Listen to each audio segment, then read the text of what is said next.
New TV Telugu Andhra Pradesh ప్రభుత్వం రాజధాని ప్రాంతంలో రెండో ల్యాండ్ పూలింగ్ ప్రకటనపై రాష్ట్ర సమితి పార్టీ తీవ్రంగా స్పందించింది. పార్టీ రాష్ట్ర అధ్యక్షుడు జంజనం కోటేశ్వరరావు శుక్రవారం పార్టీ కార్యాలయంలో మీడియాతో మాట్లాడుతూ రైతుల భూములు తీసుకునే ముందు వారికి ఎకరానికి ₹1 కోటి గిఫ్ట్ గా ఇవ్వాలి అని డిమాండ్ చేశారు. గతంలో ల్యాండ్ పూలింగ్ జరిగిన సమయంలో రైతులు ఎన్నో ఇబ్బందులు ఎదుర్కొన్నారని గుర్తు చేశారు.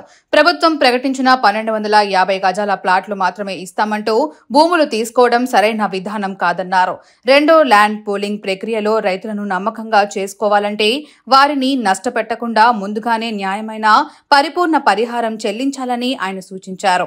రాజధాని రైతుల సహకారం కావాలంటే ప్రభుత్వం పారదర్శకంగా వ్యవహరించాలని ఆంధ్రప్రదేశ్ రాష్ట్ర సమితి పార్టీ స్పష్టం చేసింది.